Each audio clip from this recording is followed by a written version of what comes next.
Tangannya diborgol oleh suaminya di atas kasur. Lalu suaminya minum obat yang berwarna biru. Setelah merasa dirinya sudah bisa, kemudian ia bersama istrinya, Jessie, bermain kartu remi. Istrinya sudah terbaring di kasur dengan kedua tangannya diborgol. Saat ingin melakukannya, ia merasa hampir mau pingsan. Kemudian jantungnya mulai sakit. Pada akhirnya pingsan. Jessie menggunakan kakinya membangunkan suaminya. Tapi suaminya sama sekali tidak ada respon.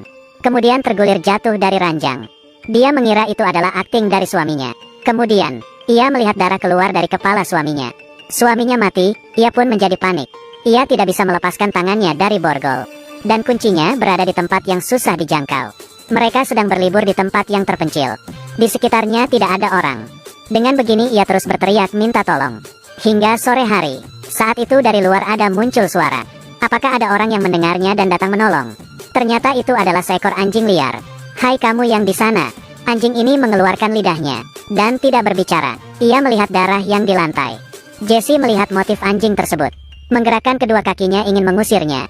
Anjing itu tidak memedulikannya. Ia menjilati cairan di lantai.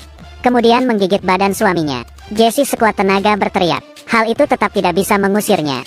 Ia kemudian mengambil sebuah buku di atas rak tempat tidur dan melemparnya ke arah anjing. Anjing itu hanya mundur beberapa langkah dan duduk di depan pintu. Dalam keputusasaan, tiba-tiba suaminya terbangun dari lantai.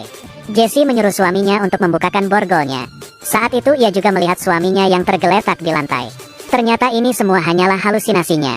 Dia mengetahui sekarang hanya bisa mengandalkan dirinya sendiri. Ia mengecilkan tangannya, berusaha untuk lepas dari borgol. Tak disangka benar-benar bisa terlepas. Ia mematahkan kayu di sebelahnya.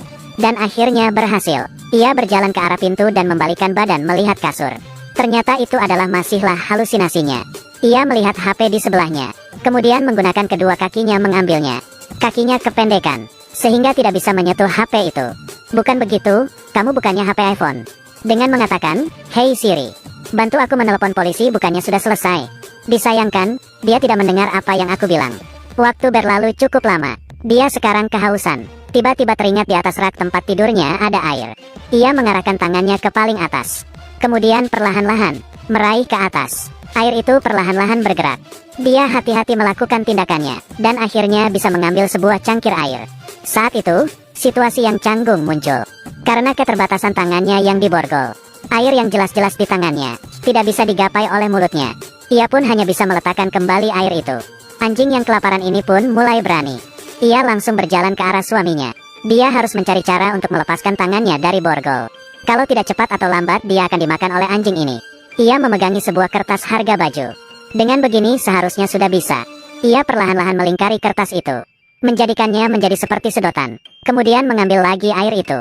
Dan akhirnya ia bisa minum. Kemudian menyisakan sedikit air untuk cadangan. Meletakkan cangkir air dan sedotan ke tempat semula. Setelah hal itu, ia mulai lelah dan ketiduran. Di tengah malam, ia terbangun oleh suara anjing. Dan menyadari di pojokan berdiri seseorang. Ia mengira dirinya sedang berhalusinasi. Tak disangka orang itu semakin lama semakin mendekat. Orang itu berwujud aneh dan tidak mengeluarkan kata-kata. Ia langsung memperlihatkan barangnya ke Jessie. Dalamnya berisi tulang dan perhiasan. Ini seharusnya bukan penyabut nyawa yang datang untuk mengumpulkan tulang orang kan? Jessie mengedipkan matanya lagi. Jangan lihat, jangan lihat.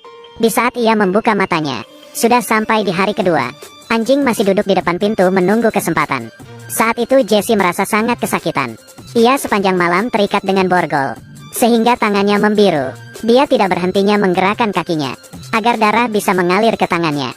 Kemudian ia mengambil air untuk minum lagi. Saat terbaring, ia menyadari anjing berada di sebelah kakinya. Kemudian ia langsung lompat dan menggigitnya. Ia yang kesakitan langsung menendang anjing itu. Anjing itu mulai agresif. Ia harus dengan cepat mencari cara untuk melepaskan borgol. Ia memutuskan keputusan yang sangat berat. Ia mengambil cangkir, kemudian memecahkannya, lalu memilih sebuah serpihan kaca dari rak di atasnya, dan melukai pergelangannya. Darah mengalir dari tangannya. Ia menggunakan kesempatan itu, dan berhasil melepas tangannya dari borgol. Kemudian ia mengambil HP-nya untuk melapor polisi. Tapi ternyata sudah tidak ada baterai. Tapi untungnya dia mengambil kunci borgol, dan berhasil membuka borgol di tangannya yang lain. Ia mengambil kain untuk menutupi lukanya. Setelah itu, dia bersiap untuk mengambil kunci mobil dan pergi dari tempat itu. Tapi baru berjalan 2 langkah, ia pun pingsan. Tidak lama kemudian, dia terbangun karena kesakitan. Anjing sedang menggigitnya. Setelah mengusir anjing itu, ia mengambil kunci mobil dan pergi. Di lorong muncul pria yang aneh. Kebiasaan orang ini adalah mengambil barang berharga orang lain. Kemudian, Jesse memberikan cincin pernikahannya kepadanya. Dia tidak melukai Jesse. Kemudian Jesse pun pergi dari tempat itu. Di perjalanan, karena stamina tubuhnya yang tidak stabil, ia menabrak pohon. Suara benturan besar itu mengundang perhatian orang yang lewat. Akhirnya ia pun tertolong. Setelah melihat film ini, membuatku kaget langsung meneriak, "Hey Siri." Setelah mendengar suaranya baru terasa aman. Aku adalah YB, bertemu lagi.